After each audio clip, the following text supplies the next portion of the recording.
പെണ്ണ് കേസ്. പെണ്ണ് കേസ് എന്ന് പറഞ്ഞാൽ വെള്ളവുമായിട്ട് ബന്ധപ്പെട്ട് കിടക്കുന്നവരെ. പണ്ട് ആളുകൾ, അതായത് സ്ത്രീകൾ കുളത്തിൽ കുളിക്കാൻ നല്ല അത് ഇതായിട്ട് തന്നെ ഉണ്ടാവുമായിരുന്നു. വീട്ടുകാരും എല്ലാവരും ഉണ്ടാവും. ഇതിപ്പോൾ ഒരു അമ്പലക്കുളമാണ്. മാങ്ങാട്ടിരിക്കോട്ട ദേവീ ക്ഷേത്രത്തിന്റെ തൊട്ടടുത്തുള്ള കുളം.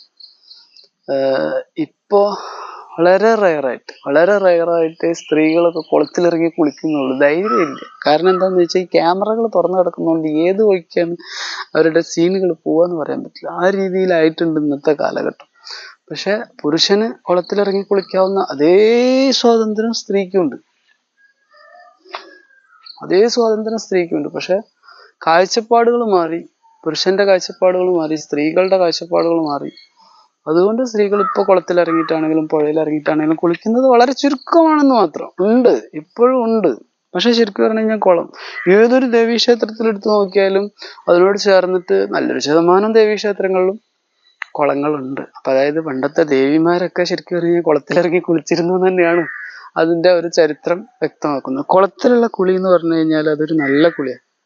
നമ്മൾ വീട്ടിൽ ഷവറിലിട്ടുള്ള കുളിയാണെങ്കിലും ശരി, ബാക്കിയുള്ള എന്തൊക്കെ കുളിയാലും ശരി, ഇത് നാച്ചുറൽ ആയിട്ടുള്ള വെള്ളം.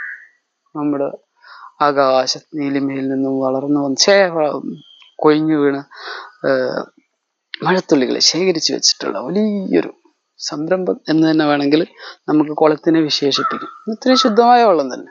പക്ഷെ ഇപ്പോൾ ഈ കുളങ്ങളുടെ വൃത്തി കുറവും കാരണം പച്ചപ്പും അതായി, പിന്നെ അതിലുള്ള മത്സ്യങ്ങളുടെ പ്രശ്നം, പിന്നെ അതിന്റെ ഒഴുക്കിന്റെ പ്രശ്നം, അതൊക്കെ കൂടെ ആയിട്ട് ഇന്ന് കുളങ്ങൾ വളരെ മോശമായിട്ടുണ്ടെങ്കിലും ഈ കുളവും കുളിയും തമ്മിൽ, അത് പുരുഷനായാലും സ്ത്രീക്കായാലും ഒക്കെ നല്ല ബന്ധം തന്നെയാണ്.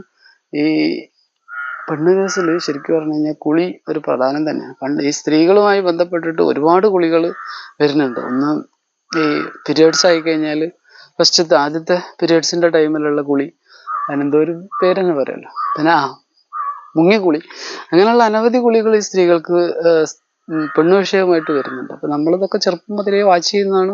മീൻസ് നമ്മുടെ നാടുകളിൽ അതിന്റെ ഒരു ഉദോത്തമമായ ഉദാഹരണങ്ങൾ നടന്നുകൊണ്ടിരിക്കുന്നതുമാണ്. അപ്പോ ഈ കുളി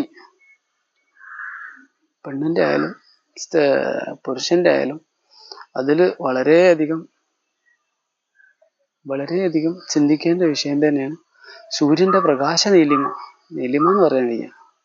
പ്രകാശകിരണങ്ങൾ സ്ത്രീയിലായാലും പുരുഷനിലായാലും അവന്റെ മുഖത്ത് പതിച്ച് അത് വ്യക്തമായി നമുക്ക് ബോധ്യമാകുന്ന സമയത്താണ് ശരിക്കും പറഞ്ഞു കഴിഞ്ഞാൽ നമ്മുടെ ഏത് വ്യക്തിയുടെ ആണെങ്കിലും സൗന്ദര്യം പുറത്തേക്ക്. ഇരുട്ടില് സ്ത്രീക്കും പുരുഷനും ഒരേ അവസ്ഥ തന്നെ.